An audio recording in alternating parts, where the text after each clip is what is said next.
Salve galera, Jonathan Fernandes na área e aqui para mais um episódio do Plataforma, episódio de número 23. E eu gravei com a Samile Andrade, uma amiga minha aí, inclusive quase vizinha, morou na rua da minha casa durante um bom tempo. E a gente conversou muito sobre isso, sobre nossa amizade, sobre religião, relação com a igreja, faculdade, enfim, vários assuntos que foram bem legais. E antes de você ouvir esse episódio, vai aquele recadinho maroto que você já deve estar acostumado aqui, que é o nosso padrinho. Isso mesmo, pode ser o nosso padrinho ou nossa madrinha do nosso podcast, nos ajudar a continuar a produzir conteúdo de qualidade para vocês e manter o nosso podcast sempre regular aí. Então, como é que você pode nos ajudar? Você pode colaborar com R$2, com 10 ou com 20. Isso mesmo, no plano de R$2, além de receber o texto que você já recebe toda segunda aqui no blog, você vai receber um texto semanal extra no seu e-mail. Isso mesmo, um texto bacana sobre algum assunto interessante. Com R$10, no plano de R$10, você vai estar sendo patrocinador do nosso programa e você vai estar recebendo, além de tudo que você já recebe no plano de 2, e recebe gratuitamente, você vai estar recebendo um podcast extra mensal com o tema que você escolher. Muito massa.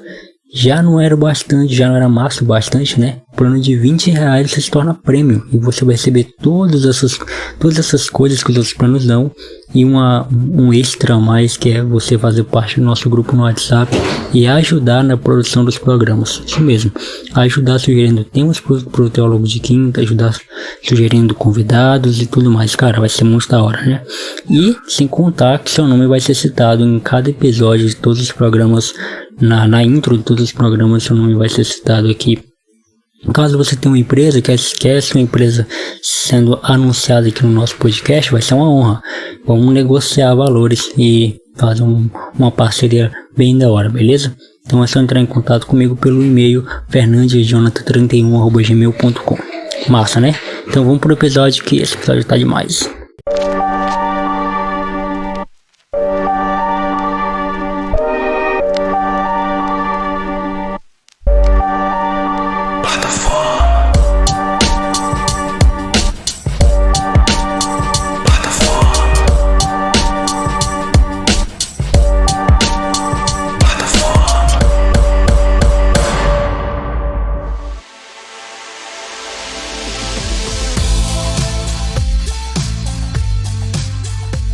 Samile, se apresente para quem não te conhece. Olha quem você é. Meu nome é Samile, eu tenho 20 anos, sou acadêmica de Ciências Contábeis na FAAL, trabalho na loja Casa da Sogra. Se tiver um tempinho, dá um pulinho lá.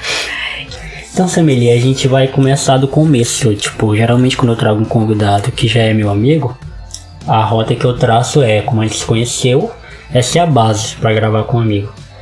Como a gente se conheceu, na sua visão no caso, Porque eu tenho a minha visão de como a gente se conheceu, você tem a sua. Sim. Qual é a sua visão de quando a gente se conheceu? Você lembra a memória assim? Lembro sim, então. Eu via sempre a minha vizinha, a Aline Cristina, que foi embora, infelizmente. Eu via sempre ela vindo aqui pra tua casa, eu tinha vontade, só que eu tinha vergonha, Eu sempre fui uma pessoa muito tímida. E eu lembro que quando ela vinha eu falava assim, se tu for lá pro Jonathan me chama e tal, pra jogar um com vocês. Ela infelizmente nunca me chamava. Mas enfim, teve um dia que ela me chamou, só que ela me chamava sempre muito tarde. Os meus pais também não iriam deixar eu vir. Mas é porque eu chegava tarde, trabalho também. Teve um dia, eu acho que a gente jogou bola, não foi? Aqui na frente. Aí foi quando a gente começou a se falar, Eu acho que não, mas toda vez que você passava lá na frente de casa eu falava, opa!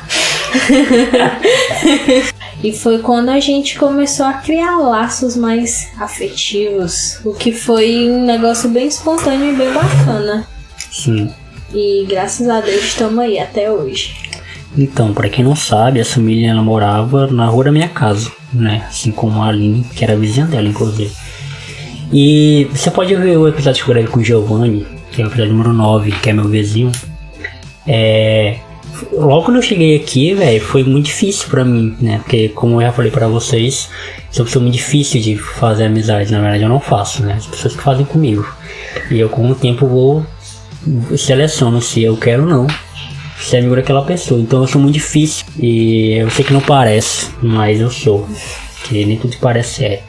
E no episódio que eu gravei com o Giovanni, a gente fala muito disso. Logo quando a gente chegou aqui, o Giovanni foi o primeiro cara que eu conheci. E o Giovanni também era assim. O Giovanni tinha muita vergonha, muito tímido. Então foi muito difícil. Então, assim. E é engraçado, porque eu sou muito mais fácil de fazer amizade com mulher que com homem. É incrível isso. E deve ser porque eu fui criado por mulheres, né? Então eu tinha várias primas. Tenho ainda, né? Eu convivi muito com esse público, tipo, e com os meninos eu meio que não sabia lidar, porque eles têm uma visão assim muito... Eu tinha uma visão muito deturpada da vida, assim, inclusive. Até hoje eu tenho dificuldade com os homens com quem eu me relaciono, então eu sou bem chato, assim. Com mulheres não, mulher é mais fácil de você conversar, né? E aí eu e a Samily se falava, assim, pouca coisa, né? Como vizinhos, que nem a Samily falou, opa, tal. Mas, tipo, de trocar ideia, eu acho que foi esse dia mesmo que a gente jogava bola aqui na frente. Eu tava de férias do meu trabalho. Então, eu aproveitei muito esse período de férias pra brincar, pra desestressar, que eu trabalhava com telemarketing. Então, só quem trabalha com telemarketing sabe a pressão psicológica que é. E foi nesse período aí que eu conheci a Samily. Mas eu lembro, Samily, de você muito indo e voltando pra igreja. Conta pra gente como é que foi esse teu período aí na igreja, que a gente já começava. Cara, eu acho assim que foi uma fase da minha vida que eu vivia pra igreja e pro colégio. Na minha época de ensino médio, né? Porque eu moro aqui desde 2013. Então, logo quando eu cheguei aqui, eu não fiz amizade com ninguém também, porque... eu era muito quieta, muito calada na minha. Tanto que eu vejo, tanto que as pessoas gostam de mim e reconhecem esse meu lado, né? Gentil e bondoso. Olha, modesto também. Pode perguntar de qualquer vizinha aqui que todo mundo só vai me elogiar. Disso eu tenho certeza. E assim, eu conheci a Aline, né? Que virou tua amiga primeiro no colégio. Ela estudava na Criano também. E eu conheci ela já numa briga, né? Não comigo, mas com amigos meus. E quando ela chegou aqui, eu achei horrível, porque eu digo... Ela não morava aqui? Não, morava aqui, eu cheguei primeiro, foi. E aí, quando ela chegou, eu já fiquei... tipo... escutou maiores de 18 anos? Sim. Eu fiquei tipo, então, puta merda, essa menina... Aí a gente meio que... eu e a Aline, na verdade, a gente veio se tornar amiga já agora tá com uns 2 a 1 ano atrás, porque eu morava, né, desde 2013 e a gente não se cheirava.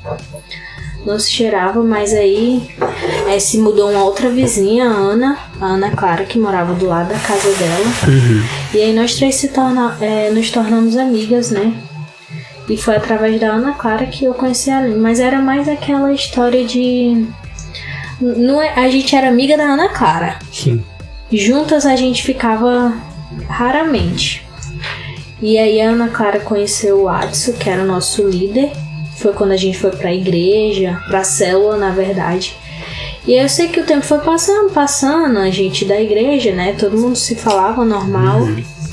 E aí foi acontecendo aquela coisa, né? Da falta de qualidade, mas tinha quantidade. Só que foi se acabando aos poucos. A Ana Clara saiu primeiro, aí depois a Aline, só quem permaneceu foi eu. E assim, a minha vida era pra Deus. Eu cantava, tocava, dançava, fazia teatro. E era uma coisa assim que eu amava, só que chegou um momento, porque a gente vai crescendo, nossos pensamentos vai mudando, e eu me senti muito pressionada, não quanto a questão de estar ali e fazer aquilo pra Deus. Sim.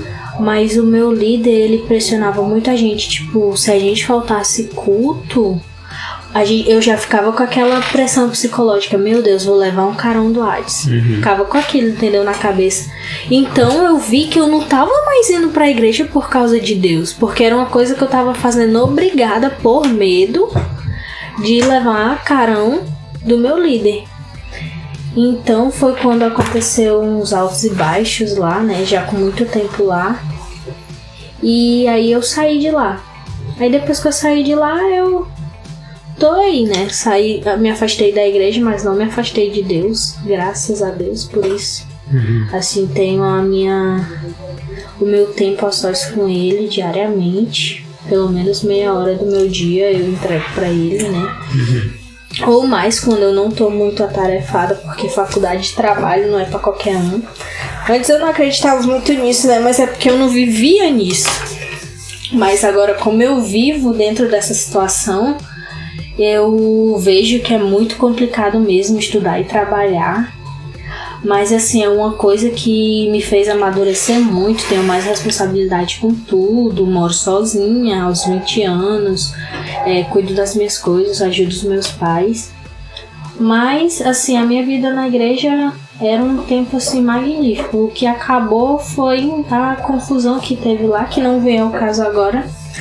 Mas uma coisa também que eu penso muito, que não era pra eu ter saído de lá por causa de confusão, porque confusão e picuinha e fofoca tem em toda a igreja, né? E a gente tem que superar. Só que eu sou o tipo de pessoa que eu não consigo estar no meio de pessoas que me fazem mal. Por mais que eu perdoe e não tenha nada contra, mas aí eu prefiro me afastar. E assim, eu vou pra igreja sempre que eu consigo, nos domingos. E tamo aí, continuando vivendo com Cristo, tentando ser uma pessoa melhor cada dia mais. E fazendo bem, né? Sem olhar quem. Aquela velha frase clichê, mas que vale muito a pena a gente seguir. Isso que tu falou uma coisa interessante, tipo, foi algo que eu vivi. Abre um parênteses aqui pra quem tá ouvindo a gente. A gente tá gravando ao vivo pessoalmente, então é comum que durante a gravação a gente vá oscilar a voz, porque não precisa falar alto, a gente tá falando um do lado do outro. Então, diferente das outras gravações que a gente grava pelo WhatsApp ou pelo Skype, a gente tem que falar um pouquinho alto pra pessoa que tá lá ouvir. Enfim, fecha parênteses. Eu passei por essa experiência, velho. Principalmente quando, na verdade, a minha vida, ela tem não só a minha, né, a vida de todo mundo tem fases. E uma das fases da minha vida, que eu acho que é a fase que eu tô vivendo até hoje, foi quando eu cheguei aqui, né? A minha vinda pra cá, que é o bairro que eu moro até hoje, que é o bairro Rosa Linda, o bairro que eu moro, que a Samile morava, que agora os pais dela ainda moram aqui. Esse período de transição, que eu não chamo esse período de fase adulta, porque eu vim pra cá ainda adolescente. Eu vivi muitas coisas da minha adolescência aqui, inclusive. Eu tenho uma relação com esse bairro bem da hora, assim como eu tenho com o meu anterior, que foi a minha infância, que eu vivi lá. Sabe aqueles programas de TV que quando o cara é famoso, fala, vamos voltar ao bairro de infância do carinha. Eu imagino que um dia, quando eu estiver com 40 e poucos, 50 anos, eu vou querer voltar lá ao meu bairro da minha infância e ver como é que ele tá. Mas assim, a minha vida desde os meus 11, 12 anos que eu lembro, é dentro de igreja, sabe? 12, 13, 14, 15, 16, enfim. E eu corri um risco que muita gente corre, e muita gente correu, e tem muita gente que... E é triste quando eu falo isso, porque tem muita gente que não se encontrou, sabe? Depois que se perdeu, não se encontrou mais. Eu acho legal quando você fala, não só você, mas quando muita gente fala, eu saí da igreja, mas eu não me perdi de Deus. É legal quando as pessoas têm essa noção, mas no meu caso, quase que eu não consigo, sabe? Porque assim, e aqui já entra aquele meu teor crítico, né, com a igreja, vocês que são meus ouvintes já conhecem. Eu passei muito tempo escravo do sistema religioso, sabe? Do sistema igreja. Que é isso que você acabou de falar, prestar contas para um líder. Eu não prestava contas para Deus. Quando eu não orava, eu não me sentia culpado. Mas quando eu não obedeci o meu líder, eu me sentia culpado. Exatamente. E é estranho isso, porque você serve a um homem, você não serve a Deus. E eu passei muito tempo nisso, velho. E tipo, chegou num ponto da minha vida. Só que aí é claro, né, que tem aquele misto de que você é muito novo, você não entende muita coisa, então você é meio que doutrinado a fazer certos tipos de coisas. E geralmente quando as pessoas falam, você que já foi de igreja sabe disso, Primeiro amor, aquela coisa de primeiro amor. Esse primeiro amor nada mais é do que você acabou de chegar numa empresa e você tá recebendo seu primeiro salário. Depois que você recebe tantos salários, você já... é normal, eu vou receber meu salário no final do mês. Então é normal. Então esse primeiro amor não existe. Na Bíblia não existe ninguém. Primeiro amor, Jesus, e depois não se amou mais. Aí vem um segundo, terceiro. Não é assim. Ninguém rotula amor por número. Mas o que acontece? Com o tempo eu fui me desapegando de... E aqui cabe observação legal. Igreja sistema, não igreja célula, né? Não igreja organismo, né? Existe a igreja organismo, que é o povo que quer morar no céu, que aí é negro, preto, branco, português, inglês, europeu, africano. É a igreja que a gente não vê, porque são muitas pessoas espalhadas pelo mundo. E tem a igreja sistema, que é a igreja templo, né? Que é onde a gente vai no domingo, no sábado, que pode ser uma casa, que pode ser um prédio, que pode ser uma escola. Tem igrejas hoje em dia em escolas muito populares. E, enfim, e aí eu comecei a me desapegar mais de igreja e me apegar mais a Deus. Esse processo é muito bom. Quando você, tipo assim, eu consigo ficar sem igreja, mas sem Deus não, sabe? E foi aí onde eu realmente me converti, digamos assim. Porque, velho, eu não consigo, sinceramente, eu não consigo ficar sem Jesus, não consigo. Mas hoje eu entendo o que é Jesus. Antes eu não entendia, antes eu achava que Jesus era tudo aquilo que me apresentavam. Ó, isso aqui é Jesus. Mas a gente... Sabe como é você? Eu acho que é um pouco do sentimento que a galera lá da antiga tinha. Todo mundo que já estudou história sabe, né? Antes da reforma protestante, o que os católicos faziam, né? Liam a Bíblia em latim pra ninguém entender o que estava lendo. Falava que se você doasse um dinheiro a alguém da sua família que morreu ia pro céu, né? A moedinha caía, o corpo subia, né? Se então você obedecesse eles, estava obedecendo a Deus. Então era esse sentimento que eu tinha. Era um sentimento de enxergar a Deus com o filtro de alguém. Eu não conseguia chegar a Deus sozinho. Eu tava falando, eu acho que era com o Giovanni um dia desse, que teve uma pessoa, velho, eu não lembro, mas é uma pessoa desse meu tempo de igreja, que ela teve a ousadia de falar pra mim que eu não podia orar em voz alta, porque o diabo ouvia minha oração. E se eu orasse em silêncio, o diabo não ia poder ouvir. Aí... Até aos meus 19, 20 anos, quando eu me desvencilhei de igreja, eu acreditei nisso. Eu acreditei que eu não podia orar em voz alta, porque se eu orasse em voz alta, eu já ouvia. E sabe, são coisas que... São uma série de coisas que acontecem na vida. E, Samir, esse processo de sair de uma igreja, você falou que, tipo, não precisava ter saído porque todas as igrejas você vai encontrar isso. Mas você considera esse processo como algo libertador na sua vida? Você? Meu Deus, com certeza, assim... Eu acredito que durante um tempo eu vivi ali para Deus e por Deus.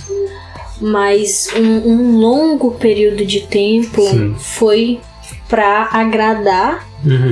Entendeu? Os meus líderes, meus pastores e tudo isso. E quando eu pensei, eu acho que teve um momento ali que eu cheguei no ápice já do estresse. Porque assim, pra eu me estressar com alguma coisa é muito difícil, mas eu fiquei muito estressada com aquilo. Eu vinha pensando aquilo há muito tempo. E eu pensei assim, não, isso tá errado. Isso tá errado, não é assim.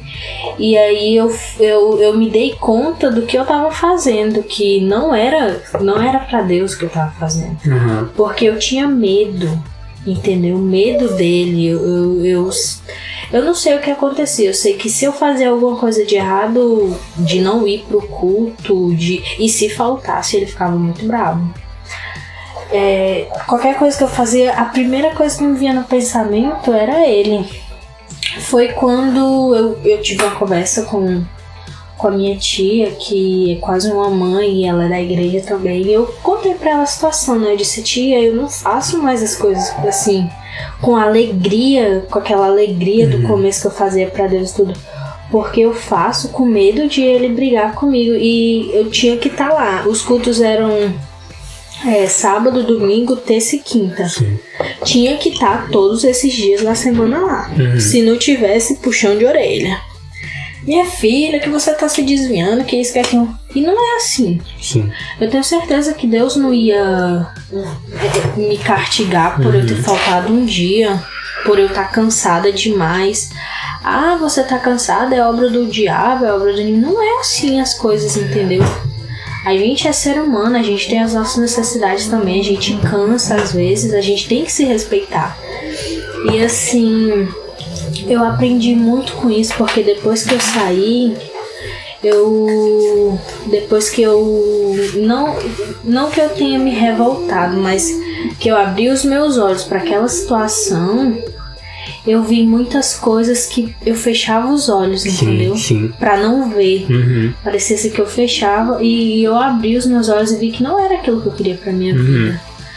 E assim, eu acredito muito que Deus, ele se importe com o que tá no nosso coração. Claro. Porque na Bíblia diz também que a gente tem que fazer as obras, tá ali dentro, ajudando na obra. E eu pensei, por que não fazer, continuar com Deus, não tá naquele lugar onde eu não me sinto bem, e fazer as coisas fora. Assim, a questão de ajudar um necessitado, de levar uma palavra de conforto, entendeu? Uma palavra de Deus ou qualquer coisa do tipo. Assim, que deixa as pessoas bem, melhor, que ajude em alguma coisa. Então foi algo libertador pra mim, porque parece assim que eu estava amarrada a correntes e me libertei. Sim.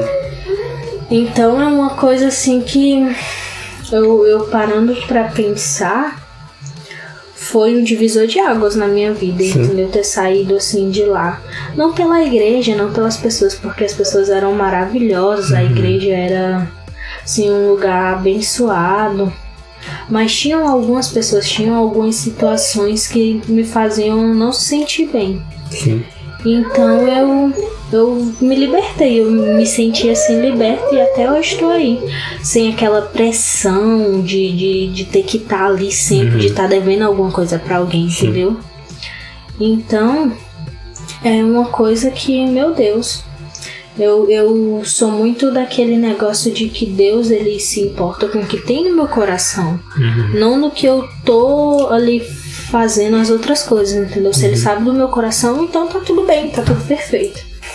Até porque você pode fazer um bem, mas com coração mal, né? Exatamente. Muita gente que faz, tipo, caridade, mas com coração egoísta, esse tipo de coisa. É legal isso, porque assim, é um pensamento que eu tenho já há muito tempo. Inclusive, eu até cheguei a escrever sobre isso um trabalho de faculdade meu. Que eu vou fazer uma comparação, tipo, pra quem gosta de futebol vai entender o que eu queria falar. Você também vai entender. Mas assim, uma partida de futebol, quando um jogador vai cobrar um pênalti, a gente, 90% da gente é gol. O cara vai fazer o gol, né? Pênalti é 90% ou mais de chance de acertar, né? E por outro lado, o goleiro tem muito menos chance de pegar, né? Mas você observa que, por exemplo, quando o goleiro é bom, ele pega muitas bolas de chute de longe, né? Por quê? Porque ele tem a visão ampla. Ele tem muito mais espaço. Ele consegue se mover com mais facilidade. Ele não tem um limite. Porque no pênalti ele tem um limite. Ele só tem que ficar na linha. Ele não pode ultrapassar a linha. Então ele tem muito mais visão, ele tem mais envoltura, ele tem tempo, ele tem observação. Ele tem tudo mais além. E no pênalti não. O pênalti é uma limitação. Trazendo isso para o sistema igreja, que aí eu já parto do princípio de que tudo que é sistema é limite, né? É algo que te limita. E tudo que é sistema tem um objetivo de se beneficiar, mesmo que esse benefício próprio vá causar o prejuízo de outro, né? Porque o sistema tem que ficar intacto, o sistema tem que ficar perfeito. Mas a gente vai precisar sacrificar o tempo de alguém. Não importa, o sistema tem que ficar perfeito. Mas fulano vai ter que sair do curso de balé dela. Não importa, o curso de balé dela que se foda. O sistema tem que ficar bonito, sabe? Então, o que eu aprendi saindo do sistema foi... Eu não aprendi a odiar o sistema, não. Na verdade, eu aprendi a criticá-lo. Coisa que você não pode fazer. Dentro da igreja, você não pode criticar a sua igreja. Você não pode dizer que a sua igreja tem falhas. Você não pode dizer que a sua igreja tem erros. Você não pode dizer que o sistema da sua igreja... Eu olho para pessoas que hoje estão dentro da igreja, eu conheço. Eu olho pro olho daquela pessoa, eu sei que ela não está indo para a igreja com gosto. Eu consigo identificar no olho dela que ela pô, ela queria estar fazendo outra coisa além daquilo ali. Eu já cheguei a conversar com pessoas, que a gente tá numa roda tipo de tereré conversando, e a gente tá marcando alguma coisa, tipo um churrasco, sei lá, e a pessoa olha pra mim e fala, ah não, mas tem um culto. Sabe? Quando alguma coisa é boa, gente, você não olha, não, com um olhar de desprezo. Então quando você faz isso é porque você não queria estar ali. Você faz porque tem a pressão da sua família, que acha que se você sair da igreja você vai virar um pervertido, que é questão de caráter, não é questão de igreja. Tem a pressão dos seus líderes, seus pastores, que te pressionam direto e tipo se apossam do poder da palavra, né? Que tende te persuadir, da mesma forma que ele te persuadiu a levar para a igreja dele, ele está te persuadindo a te manter dentro da igreja dele.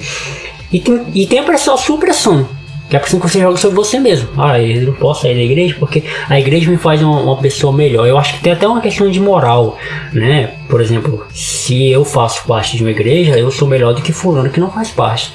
Tem até uma questão de moral, de querer levantar a autoestima e dizer, eu sou melhor que você, porque eu canto na igreja, porque eu prego na igreja, porque eu faço N coisas na igreja. E isso é difícil, velho, porque assim, como é que você vai chegar pra uma pessoa e dizer pra ela que ela precisa sair dali, porque aquilo ali é ruim pra ela, porque aquilo ali é um sistema que escraviza ela, mesmo ela sabendo que aquilo ali é ruim pra ela, mesmo ela sabendo que aquilo ali é algo que vai trazer consequências pra ela no futuro, tem muita gente falando pra ela, não, esse é a voz do inimigo, esse é a voz do diabo. Velho, quando eu tava dentro do G12, que é um sistema mais, é pior do que pirâmide, velho, financeira, é muito pior do que pirâmide financeira. Aquilo ali é terrível, aquilo ali é o diabo na terra, sabe? Eu não podia, velho, todo mundo conhece, né, a banda Rosa de Saron. Sim. Eu não podia ouvir Rosa de Saron, porque era católico. Nossa. Entendeu? O pastor olhou pra mim e falou, você não pode ouvir Rosa de Saron, porque quando Rosa de Saron tá cantando, eles cantam pra Maria. Sabe, era desse nível. Eu não podia ter amigos que não eram crentes. Eu só podia ter amigos que eram da igreja. Eu não podia fazer nada, na verdade eu não podia fazer nada que não fosse com pessoas da igreja. E isso é terrível, gente, isso é terrível. Tipo, tem gente que não consegue mesmo. Tem gente que vira ateu, tem gente que vai se desviar, entra pra cachaça, tem gente que vai pro mundo do crime, tem gente... E a gente acha que é besteira isso, mas não é besteira. Porque você tá dentro de um sistema que tá toda hora te falando que você deve ou não deve fazer. Sabe uma coisa que é uma estratégia de todas as igrejas, né? Não vou falar todas que eu tô generalizando, né? Mas a maioria das igrejas que eu conheço aqui na nossa cidade é que eles te enchem de atividades. Para você não ter tempo de fazer nada além da igreja. Exatamente. Eles te dão um carro, eles te dão um grupo para você entrar, para cantar, para fazer isso, para fazer aquilo. Eles te dão atividades na segunda, na terça, na quarta, na quinta, na sexta, para você não ter tempo de marcar nada fora da igreja. Entendeu? E é com base nisso aí que eles vão poder preencher o teu currículozinho lá de presença. Você tá vindo, se você tá frequentando. Mas quantas vezes, Samile, você já precisou de alguém para contar algum anseio seu? Quantas vezes você já precisou de alguém que te ajudasse a pagar uma conta? Inclusive, tô péssimo financeiramente, será que alguém da igreja pode me ajudar com tal valor? Dificilmente. E é isso que eu encontrei fora, né? Por exemplo, hoje eu tô numa igreja já há 5 anos, que essa igreja, as pessoas que convivem comigo são meus amigos, são pessoas que eu confio. A Samília já participou de um culto, 2 eu acho, né? Ela viu como é que é. Antes da gente começar, a gente pergunta como é que cada um tá. A gente tenta manter esse laço porque é o primordial, é o importante. Se alguém não tá bem, alguém não pode vir, a gente ora por aquela pessoa. A gente fica triste porque ela não veio, mas a gente não fica pressionando, ligando, julgando. Não, a gente fica triste porque ela não veio, porque ela não pôde vir. E a gente tenta dar todo o suporte para que ela venha, porque o primordial não é ela preencher a planilha dela de vir mais um culto. Não, o primordial ela tá bem com Deus e ela tá ciente disso. Isso é ótimo. Assim, eu acho que se as igrejas tivessem essa visão, eu acho que elas ganhariam muito mais qualidade e quantidade. Sim. Porque assim, você não pressiona as pessoas, que elas vivem sob pressão, é um negócio terrível, porque como um exemplo é no trabalho. Se você tá ali sob pressão ou se você tá apressado pra alguma coisa, você nunca faz perfeito. Entendeu? Então, se as igrejas, eu acredito, né, que se as igrejas adotassem essa questão de não pressionar as pessoas que frequentam aquele lugar, se elas não colocassem isso como obrigação das pessoas, eu acho que as pessoas, elas realmente iriam por vontade própria. Sim, e elas iam conhecer Jesus de fato, né? Exatamente, elas não iriam por eu vou porque se eu não for, Deus vai me castigar. Não é assim as coisas, entendeu? Eu acredito que o nosso Deus, ele é um Deus de amor, ele é um Deus de paciência, de flexibilidade. Sim. E eu acredito muito que ele fosse entender, assim, mas assim, para as pessoas que Deus reconhece bem o coração, entendeu? Assim, as pessoas que realmente querem estar ali, querem estar na presença. Se não tivesse essa pressão, eu acredito que teria muito mais quantidade e qualidade nas igrejas, porque as pessoas fariam por amor. O que dá a saúde da igreja é a centralidade de Cristo. É uma coisa que eu aprendi com o Mark Dev, inclusive. É um plantador de igreja norte-americano. Ele fala isso num dos livros dele. Não existe igrejas saudáveis sem Cristo como centro. E como é que eu identifico que em uma igreja Cristo é o centro? Quando mais nenhuma outra coisa é. É simples. Quando mais nenhuma outra coisa é. Quando o primordial na igreja é manter a flexibilidade de culto, manter a rotatividade de culto. Quando o primordial na igreja é o louvor. Quando o primordial na igreja é a estética, é a decoração. Quando o primordial na igreja é o dízimo, é a oferta, Cristo já não é o centro, né? O que é o centro são os detalhes, são os artifícios. E assim, quando você se preocupa com números, uma coisa que as pessoas sempre falam: Jonathan, tu tem muita característica de pastor, tu não pensa ser pastor? E eu, falar pra você que eu não penso, eu estaria mentindo. Eu penso, mas eu não quero, eu não desejo isso. Sabe? Eu não anseio por isso, porque eu sei que é difícil pastorear. É um trabalho árduo e você precisa realmente ter uma coisa que eu não tenho. A gente estava até falando antes de começar a gravar, né? Porque é paciência. Eu tenho pouca paciência. E eu não penso, mas assim, se um dia Deus realmente quiser me dar essa função, se ele realmente não, eu não tenho que escolher para isso, você vai ter que ser pastor. Amém. Eu não sei quem sou eu para falar alguma coisa diferente, né? Amém. Mas a minha oração todos os dias vai ser: Deus, me dê uma igreja pequena, que eu tenha condições de visitar a casa de cada um, de poder amar cada um. Eu não quero ter uma igreja grande, sabe? Eu não quero ter uma igreja onde eu não conheço as pessoas. Eu não quero ter uma igreja onde as pessoas me conheçam somente de me ver de longe, sabe? Eu quero ter relacionamento com as pessoas. E eu vejo pouco isso. Eu vejo muito pouco. As pessoas terceirizam esse trabalho, né? E mudando de assunto, e aí já que a gente não tem muita coisa pra falar daqui, né? Quando a gente se conheceu aqui no bairro, então a gente fica mais amigos logo quando você se muda, né? Pois é, infelizmente. Passou a vir pra cá, porque assim, já que a Aline tá na história, a gente tem que falar um pouco da Aline. Boa. Eu era muito amigo da Aline, a gente passou muito tempo. Foi mal. Isso vai pro ar. Espero que ela não escute. Aí eu era muito amigo da Aline, carne. Agora é meu. Aí ela vinha pra cá quase que toda semana. Eu chegava do trabalho, mandava mensagem pra ela, fazia comida e tal, mandava mensagem pra ela vinha pra cá, né? Jogava conversava e tal. E a Aline foi embora, né? Aí eu fiquei algum tempo indo lá pra casa dela também, ela veio pra cá algumas vezes. E aí eu fiquei órfão de amigas, né, aqui no bairro. Tinha o Giovanni, né, mas o Giovanni, enfim, passou por um período também meio conturbado na vida dele. E aí a Samile começou a vir pra cá também, a gente começou a criar essa amizade. Mas demorou pouco tempo, ela também foi embora. Aí eu fiquei mais uma vez órfão de amigas. Claro que nunca eu abandonei você. Calma. Aí abandonou por um período. E aí a Samile reaparece, né? Ela vem pra cá alguns finais de semana. Teve uma vez que fui pra lá também. E aí, nesse período, a Samília foi morar sozinha e eu queria já começar daí, antes de passar por um ponto maior. Eu queria já começar daí. Como é que é, velho? Esse status, digamos assim, de morar sozinho, assumir responsabilidades, enfim. Cara, eu vou te falar, no começo eu fiquei meio assustada, né? Porque eu comecei eu, assim, vou resumir, né?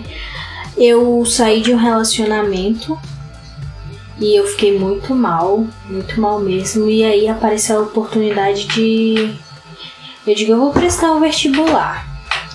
Prestei o vestibular, fiquei numa posição boa, ganhei bolsa de 50%. E foi assim, logo quando eu terminei o relacionamento. E aí, fui, me inscrevi e tudo, comecei a faculdade. No primeiro dia, como aqui é longe da minha faculdade, porque minha faculdade é lá no 1º distrito, e a gente mora no 2º, então é uma distância muito grande. Eu cheguei em casa porque, assim, não dá pra minha mãe ou meu pai me buscar todo dia e me deixar, porque seria muito gasto de gasolina. Então eu vim de ônibus. Eu cheguei em casa, era 1h da manhã, que eu peguei o último balão. Que a faculdade ia acabar às 10, aí daqui que eu chegasse no terminal, eu vim pra casa. É o último ônibus. E aí eu tenho uma tia que eu chamo de mãe, inclusive, que é uma longa história, mas ela me criou um tempo. E ela tem um apartamento lá no centro da cidade. Aí eu conversei com a minha mãe, falei, mãe, ó, não vai dar certo isso. Ela disse, filha, eu também acho que não, então vamos ter que dar um jeito e tal. Fala com a tua mãe e tal, que eu chamo ela de mãe também. Aí nós falamos, na hora ela topou, ela disse, pode ir pra lá, fique à vontade, leve, como lá já tinha os móveis, eu só precisei levar minha cama e minha TV. E aí ela falou assim, você não vai precisar pagar nada, só mesmo a sua alimentação, pra você se manter lá. E aí, beleza, lá não paga aluguel, né, porque é dela. E a energia ela tava pagando. O que não acontece mais, agora sou eu que pago, infelizmente. Mas enfim, mais uma responsabilidade é a minha. Não tenho o que reclamar. E aí eu fui. No primeiro dia que eu fui, gente, eu morro de medo de barata. Apareceu uma barata do tamanho da minha cabeça lá. Caramba. Literalmente do tamanho. Eu nunca vi uma barata tão grande na minha vida. Nesse dia eu já quis voltar pra minha casa de novo. Eu disse, primeira dificuldade. Senhor, eu quero voltar pra minha casa, onde o meu pai me protegia das baratas. E assim, eu chorei, eu liguei chorando, desesperada pra minha mãe. Mãe, vem aqui. Isso no primeiro dia. Isso no primeiro dia, quando ela foi me deixar. Eu cheguei por lá, eram umas 4h da tarde. E quando foi 6h da tarde, eu já tava ligando pra minha mãe desesperada. Dizendo que tinha entrado uma barata lá gigante e eu precisava... Eu queria sair de lá porque eu não achava o veneno. Nessa hora tudo some, né? E aí ela morrendo de rir de mim na ligação, né? Dizendo pra eu matar a barata. Eu sei que se eu não demorei 1h, eu demorei 2 horas pra matar essa barata. Caramba, velho. Porque não tinha ninguém pra eu chamar. Aí o medo paralisa, né, gente? Eu sei que eu entrei em desespero e todo dia eu pensava, meu Deus, se amanhã aparecer outra barata. Eu sei que eu já chegava da faculdade olhando pra tudo, vendo se não tinha nenhuma barata, porque eu morro, eu acho que eu tenho... deve ter acontecido algum trauma comigo, alguma coisa, porque eu tenho pavor de... Hoje não. Eu tinha, né, pavor de barata. Hoje quando aparece uma lá em casa eu digo assim... Essa aqui, -1, porque essa aí vai rodar. E já mato ela. E assim, passou o primeiro dia, tudo bem. O segundo. Passou-se uma semana, tava tranquilo. Não queria voltar pra casa. O tempo foi passando. eu consegui um emprego também, né? Logo assim, foi tipo uma reviravolta. Quando o meu relacionamento acabou, eu comecei faculdade, comecei a morar sozinha e o meu emprego tava bombando lá no meu emprego, todo mundo sempre me elogiando e tal, porque eu sou uma pessoa, assim, as pessoas dizem que eu sou uma pessoa muito inteligente. Eu digo, não, eu não sou inteligente, eu sou uma pessoa esforçada. E aí, assim, é uma experiência incrível. Uma vez eu cheguei 3 horas da manhã em casa, aí eu falei assim pra mim mesmo, meu Deus, minha mãe pensa essa hora que eu tô no 10º sono e eu tô chegando agora em casa. Uma coisa que ela não pode nem sonhar, eu tô falando porque eu sei que ela não vai ouvir, né? Mas enfim, é assim, é uma coisa muito boa você ter responsabilidade, porque isso te faz amadurecer. Isso te faz te conhecer melhor. Às vezes você se pega em situações de estar sozinho. Tem horas que eu tô lá e tal, aí eu penso, como eu queria que alguém tivesse aqui. Aí do nada meu pensamento muda. Pra que eu quero alguém aqui, gente? Eu sou linda, sou solteira, sou independente, então eu não preciso de ninguém aqui. Então eu vou lá, faço uma pipoquinha pra mim, coloco um filme e eu curto a minha própria companhia. É uma coisa que eu aprendi. Tipo, eu nunca saía sozinha. Sempre eu precisava que alguém estivesse ali comigo. Até pra ir comprar pão eu não gostava de ir só. Foi quando eu me vi nessa situação. Eu moro do lado de um supermercado bem grande, né? Aí, o ruim de morar no centro também é que você se sente na obrigação de estar sempre bem arrumado. Porque qualquer hora alguém pode passar e te ver. E antes eu tinha isso, hoje eu não tenho mais, entendeu? Hoje eu visto uma chinelinha, um short, uma blusa, vou lá, compro minhas coisas no supermercado sozinha, tudo sozinha. Não tenho mais aquela necessidade de ter alguém ali. Então foram coisas que eu aprendi vivendo sozinha. Foi ter mais responsabilidade, eu amadureci em várias áreas da minha vida, eu me conheço melhor hoje. E também nas horas que eu tive dificuldade, hoje eu consigo enxergar quem são as pessoas que verdadeiramente são os meus amigos. Entendeu? E é uma experiência incrível. Assim, os planos da minha mãe, né, são que quando eu me forme eu volte pra casa. O que eu tenho que dizer pra ela, que é uma coisa que eu acho que não vai mais acontecer, se Deus quiser. Sim. Que daqui pra lá eu já vou ter condições de ter comprado até uma casa pra mim, porque eu planejo muito tudo que eu vou fazer. E se bem que as coisas nem sempre saem como planejado, mas eu acredito que vai dar certo. Então é seguir com fé aí. Então essa questão de morar sozinho, tipo, comecei com o Brian, né, no episódio 20. Ele falou que uma das grandes dificuldades que ele teve, que no caso do Brian foi mais pesada, né? Que ele saiu de Rio Grande, né, no interior do Rio Grande do Sul, para São Paulo. Então ele saiu de uma realidade para outra, né? Rio Grande era o interior do Rio Grande do Sul. Então sai de interior para vir para uma metrópole, né? Que é uma das principais do país. Então ele falou que teve um momento na vida dele que ele meio que sentiu só, assim, sabe? Questão de rotina também, inclusive. Uma outra amiga minha, Priscila, ela falou que quando ela foi morar só muito cedo. E ela disse que uma das grandes dificuldades foi a imaturidade para tudo. Tipo, não saber lidar com coisas, sabe? Não saber controlar gastos, não saber controlar a rotina, né? Comer mal, dormir mal.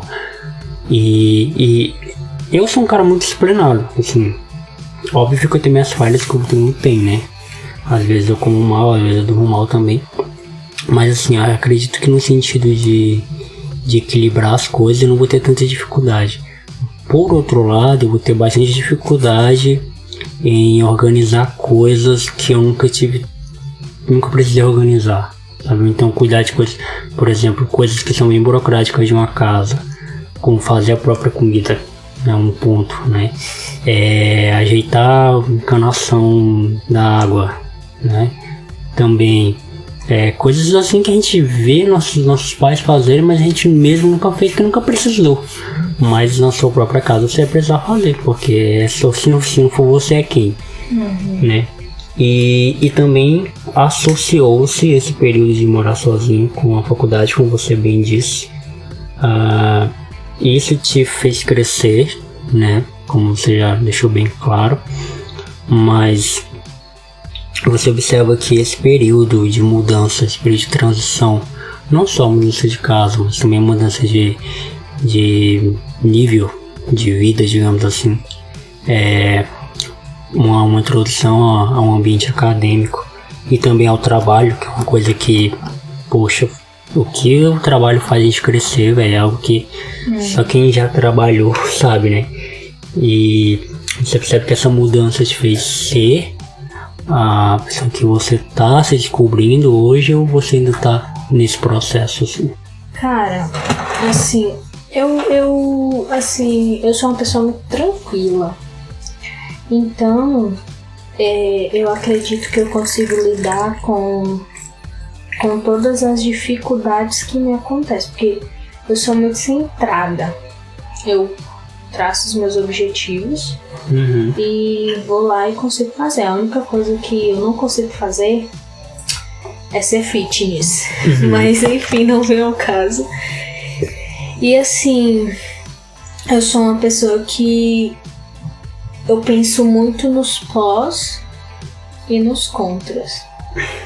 Então, tudo que eu vou fazer, eu penso muito. Tudo que eu vou falar, eu também penso muito. E eu procuro fugir dos problemas. Então, eu vivo uma vida tranquila, entendeu? Eu trabalho casa, faculdade, casa. Então, hoje é pra isso que eu vivo.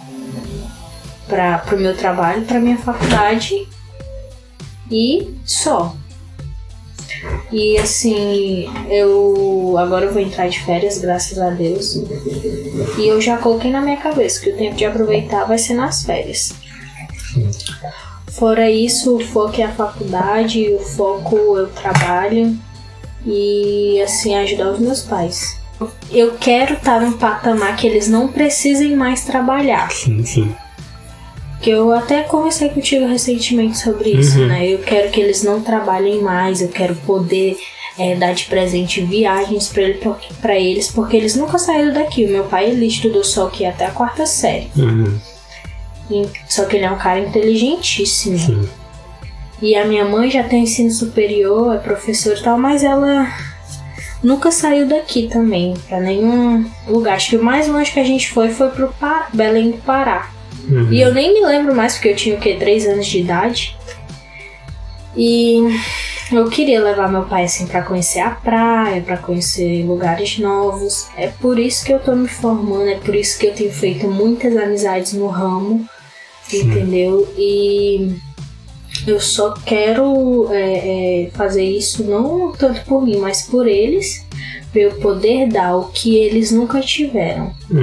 Porque o que eu precisei, eles conseguiram me dar, entendeu? O principal foi a educação, o que eu agradeço muito. Mas, assim, então, tudo que eu faço, tudo que me motiva, que me faz querer ir além, é por eles. Não tanto por mim, mas por eles. A gente precisa, né, dessa motivação, né? Pra fazer com que a gente continue, fazendo as coisas, né? Pra que a gente continue acordando cedo, fazendo as coisas. Porque senão não vira uma coisa meio que, por que eu tô fazendo isso, né? E vira automático. Muita gente faz um monte de coisa que não sabe por que faz. Então é legal ter essa motivação, é legal, sabe, não, eu tô aqui fazendo isso por um motivo muito maior. Por exemplo, quem tem filho faz pelos seus filhos, né? Quem tem pai, quem tem pai e mãe e tem esse sentimento quase de obrigação em retribuir alguma coisa que recebeu dos pais, faz pelos pais. Quem tem esposa faz, quem tem família faz pela família. Então, esse fio condutor, esse fio que motiva a gente fazer as coisas, acordar mais cedo, e procurar ser melhor naquilo que a gente faz, é muito importante. E acaba que no meio desses processos a gente acaba descobrindo outras motivações, né? Eu lembro que, por exemplo, quando eu comecei a trabalhar, óbvio que todo mundo trabalha por uma necessidade, né? A gente trabalha por uma necessidade, ter dinheiro e tudo mais. Mas assim, durante o tempo na empresa, eu passei a trabalhar com gosto, porque eu gostava daquilo que eu fazia, e também para ajudar a empresa, sabe? Ajudar batendo metas que precisavam ser batidas, chegando no horário. Eu não lembro de nenhum momento, nenhuma vez que eu cheguei atrasado por desleixo meu, sabe? Eu sempre mantive essa preocupação, por exemplo, até hoje tava fazendo um ano que eu saí da empresa, mas até hoje o meu relógio, ele é adiantado por conta da empresa, sabe? Porque o meu relógio era sempre adiantado com o horário da empresa para evitar chegar atrasado, que é uma coisa que eu odeio bastante, chegar atrasado, e que as pessoas cheguem atrasadas também, onde é para chegar atraso é algo que eu pego muito no pé, assim. E eu tenho essa coisa, sabe, e isso é uma coisa que as pessoas, por exemplo, esse é o 23º plataforma, e todas as pessoas que eu já gravei, elas falaram alguma coisinha que motiva elas, alguma coisa que faz com que elas... E isso pode ser qualquer coisa, né? Só que não pode ser nada abaixo do que você já tem, porque aí vira uma coisa que é fácil de ser perdido. E logo hoje, nesse período que a gente vive, onde as coisas acontecem muito rápidas, hoje você tá em cima, amanhã você tá embaixo, hoje você tá bem, amanhã você tá mal, hoje você tá sorrindo, amanhã tá triste, onde as coisas acontecem muito intensa, e a gente também tem essa coisa quase que essa pressão muito grande por buscar alguma coisa maior, porque parece que a cada momento da sua vida, cada momento que passa, as pessoas querem exigir mais de você, né? Sugam mais de você. É legal de ter uma base que vai fazer com que a gente não se perca. E melhor, não perca a essência de quem nós somos, né? Quem eu sou de fato. Será que eu sou essa pessoa que eu tô mostrando ser ou não? Então, dado isso, Samily, como é que você espera por esse novo? Porque assim, esse episódio tá sendo em janeiro, finalzinho de janeiro. Nós já estamos em janeiro. Então, o que você espera para 2020? Suas expectativas, o que você pretende corrigir, o que você pretende alcançar? Cara, o que eu vou te falar o que eu pretendo continuar. Pretendo continuar solteira. Nossa. Por favor, Deus, não envia ninguém, porque eu quero continuar solteira. Tem te feito bem isso? Tem me feito bem. Tem me feito bem porque, assim, não que seja dor de cabeça, mas é uma responsabilidade a mais. Sim. E eu acho que eu já tenho responsabilidade demais. Super te entendo. E o que eu espero para 2020, o meu salário vai aumentar. Disso eu tenho certeza. Que bom. E eu espero adquirir muito mais conhecimento. Eu pretendo me esforçar muito mais. E assim, que 2020 só traga coisas boas, porque 2019 tá sendo aquele ano que você sinta assim, que tem até um meme que diz assim: quando 2019 acabar, eu vou sentar no sofá e vou dizer assim: não entendi, foi nada. Porque realmente foi o ano, viu? Esse ano foi o ano. O ano, assim, que no começo do ano, né, teve várias tragédias e tal. Várias pessoas morrendo. E, assim, foi um ano que ensinou muito. Mas tá sendo um ano que, assim, é assustador. Sim. Assustador e assim, tem nos ensinado muito, mas eu acredito que nos assustou muito mais. E eu quero, assim, que o ano termine com chave de ouro, que ano que vem eu consiga a minha tão sonhada viagem, porque eu também nunca viajei, né? E assim, que Deus esteja na frente sempre e que Ele abençoe todas as nossas decisões. Amém. Então é isso. Esse foi o Plataforma 23 com a Samily Andrade. Eu adorei, me chama sempre. Espero que a galera tenha gostado. Por cima de suas considerações finais, que você deixe para os nossos ouvintes. As redes sociais da Samily vai estar aqui na descrição. É isso, espaço é seu. Então, galera, eu agradeço muito, te agradeço, Jonathan e tal. E o que eu tenho pra dizer, uma frase que eu sempre uso, inclusive se vocês forem olhar nas minhas redes sociais, tem em todas elas, tanto Facebook, Instagram, WhatsApp, Twitter, que ela diz assim: não crie expectativas, crie fé, porque ela move montanhas.